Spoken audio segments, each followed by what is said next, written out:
This presentation is about students with an emotional or behavior disability. Defining emotional and behavior disability has always been difficult.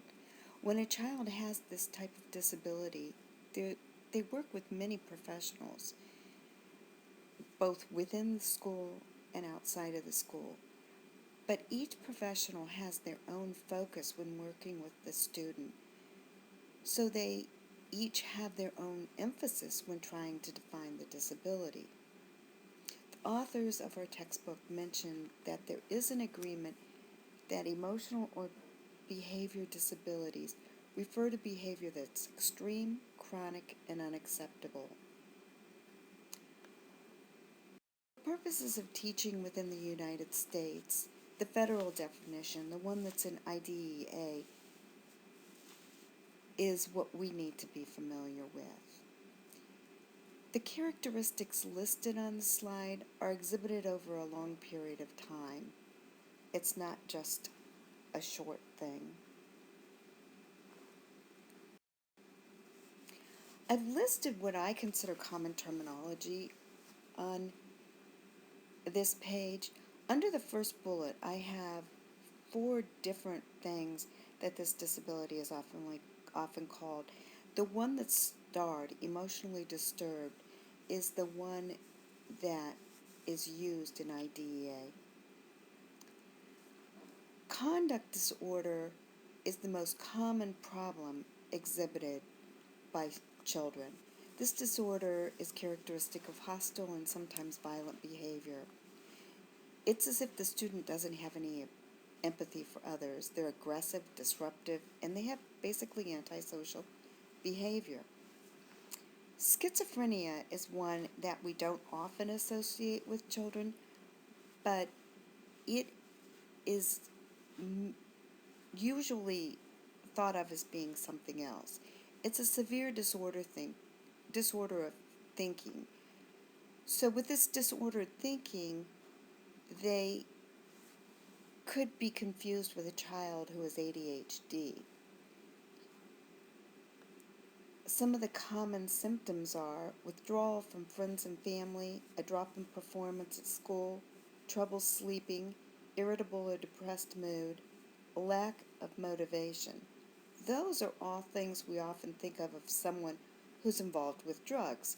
So when we have a teenager with schizophrenia, we just commonly think of drugs or ADHD. But they also have strange behavior, and they're more likely to have visual hallucinations at this age than auditory hallucinations. And we can sometimes misinterpret those as them just being silly. The students that have internalizing behavior, these are the students that might have a social anxiety disorder or generalized anxiety disorder or depression, because their emotions are towards themselves. Externalizing behaviors are the ones we typically think of because these are where students act out against others. Comorbidity is more than one disorder. We often hear this term when someone has a substance abuse disorder and an emotional disorder, but in reality, people often have more than one disorder. Behavior plans are what we have in the school to help them set goals and work towards controlling their own behavior. They're associated with rewards and consequences, and the rewards are typically easily reached in the beginning, but as the student gets better at controlling their own behavior, the length of time increases between the rewards. Psychotropic is often a term that's used for medication for students that have an emotional or behavior disorder. There's a lot of medications that I can think of. such as Zoloft for depression, Abilify for um, some of the more behavioral type disorders, such as schizophrenia, um, bipolar, and Risperdal is often used for that too. And then, of course, we don't think of ADHD students in this category, but Ritalin, Vyvanse, Strattera, those are also medications that some of these students are on. The medication has an impact on the chemistry of their brain, which in turn affects their behavior or mental attitude, and thus we have success. An interim alternative education setting is they where they go to another part of the school, and it's not a resource room, it's a self-contained setting. Most students with behavioral motion disorders fall into the intellectual range of mild intellectual disability.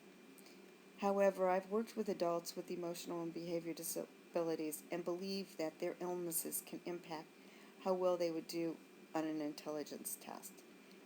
They are usually emotionally immature too, which impacts their learning.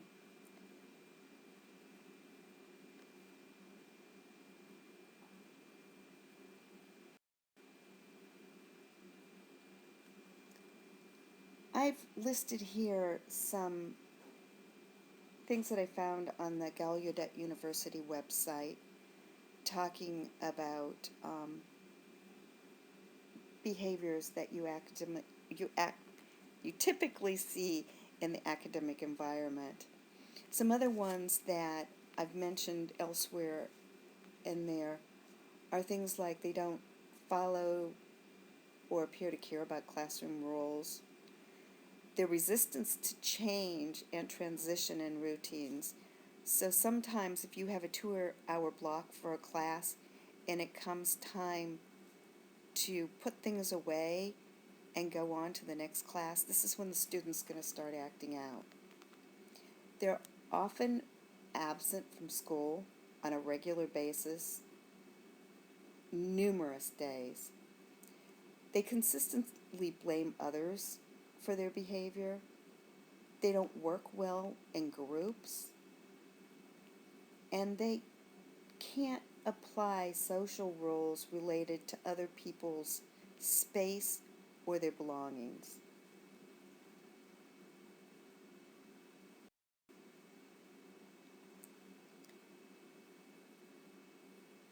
The prevalence that we read about in our textbook was kind of surprising to me because I think about, okay, if you have a school, which typically a middle school where I usually teach is about 300 students, and I would typically see no more than at tops 10, but more likely 6 to 8 students in the classroom for emotional behavior disorders. So where our textbook said that less than 1% are identified, that's my experience. Also, I'd like to mention that the students that are placed in on a program that do have an IEP are usually those that have externalizing behaviors because they're the ones that are so disruptive to the classroom. And there's also a high prevalence of children and adolescents with emotional or behavior disorders in the juvenile justice system, just like we know about adults with brain injury in the correctional system. It's the same with emotional and behavior disorders for adolescents and children. There are some people that believe that these type of disabilities are biological. I belong to this group. We already know that when a brain is damaged, it can lead to an emotional disorder and or behaviors that are strikingly different than how the person acted before. I like to mention that I have a assistant principal at my school who's an extreme snowboarder, and he talks about some of his acquaintances that have had brain injuries, and his favorite is a guy who was a real jerk, really selfish before he had his brain injury, and now he's a really nice guy. I haven't had that experience, but boy, I'd love to see it.